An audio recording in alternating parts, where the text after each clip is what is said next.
Alrighty, let's talk about episode 4 of Daredevil Born Again season 2 because I think this might be one of the most intense episodes the show has delivered so far. It's brutal, it's emotional, and for the first time this season, the spotlight really shifts onto one of Daredevil's most dangerous enemies, Bullseye. From the very beginning, Daredevil has always stood out because it wasn't afraid to go dark. The violence, the grit, the psychological depth, all of it really helped create some of the most memorable villains in comic book TV. And right at the top of that list is Wilson Fisk, the Kingpin himself. But back in season 3 of the OG series, another villain entered the picture. We had Benjamin Poindexter, known as Bullseye, a former law enforcement officer who slowly spiraled into instability, and he became one of the best threats that Daredevil ever faced. Now, in Born Again, Bullseye's back in episode 4 finally gave us a deeper look into what he's been doing since escaping prison. Now, at first, things almost feel normal. We see Dex living what looks like a quiet everyday life. He greets his neighbor, he goes for a walk, and he even sits down at a diner to enjoy a milkshake. A banana milkshake, that is. And for a brief moment, it almost feels like he's trying to turn things around. Like maybe he's trying to be a regular person again. But if you know this character, you know that calm never lasts, because suddenly he's making a 911 call claiming that Frank Castle, the Punisher, is about to open fire inside the diner, and that is when everything explodes into chaos because we get a diner massacre. Unfortunately, they showed this already. They were dropping clips today, but there was a little bit more added to it. When Fisk's anti-vigilante task force storms the building, they're expecting to face the Punisher, and instead they walk straight into Bullseye. What follows is one of the most intense action sequences of this season. Bullseye turns the entire diner into a weapon. Forks, toothpicks, anything within reach becomes deadly. Agent after agent falls, and the scene quickly turns into a full-blown massacre. And here's the interesting part: the civilians inside the diner are left completely unharmed. That detail does indeed matter because it shows that in Bullseye's twisted mind, there is still some kind of code, some kind of logic guiding his actions. Matt and Karen then realize the truth because it doesn't take that long for them to hear about what happened. And given Bullseye's history, they know exactly who's responsible. At the same time, the two of them are working together to document the victims of Fisk's anti-vigilante task force, people who were locked up illegally under Fisk's authority.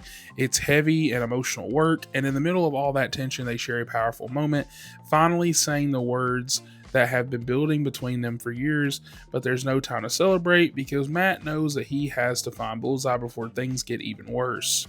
That's when we finally get the rematch we've been waiting for, because Matt tracks Bullseye to his apartment, setting up the long-awaited confrontation between the two enemies, and just like always, the fight is brutal.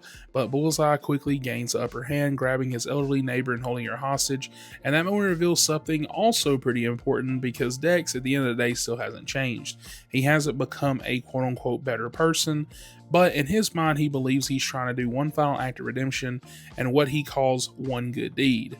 He thinks that if he can complete his single act, it might somehow balance out all the terrible things that he's done.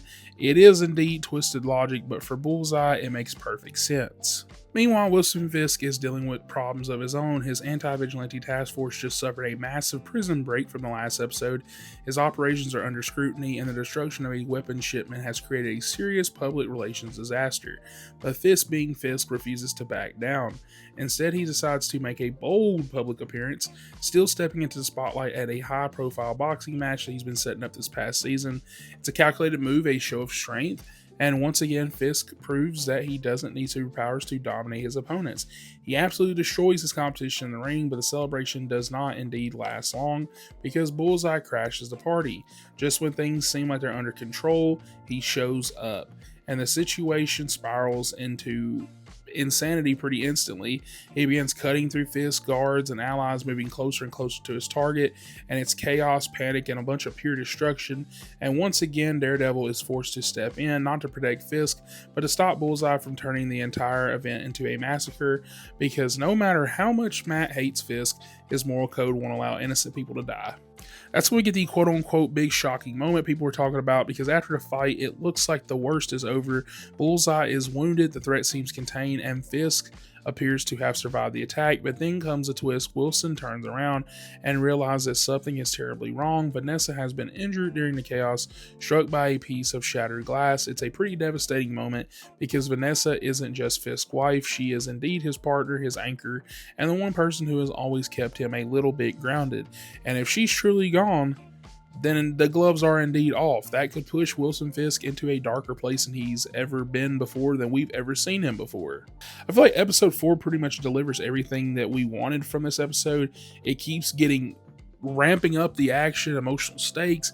I really don't understand how people keep acting like they don't like this show. It might not be season 1 of the Netflix show, but it's pretty good. Every episode keeps getting better and better, and there's no telling what Dex might do next. There's no telling what Kingpin might do next. I feel like you're always on your toes, and that's what really makes this episode really powerful. With that, I want to give a huge shout out to my Patreon producers. Thank you guys for supporting the channel and helping these videos happen. If you want even more content like spoiler reviews, movie vlogs, game reviews, and early uploads, check out the Patreon link in the description. Like, subscribe for more, and I'll catch you guys on the next one.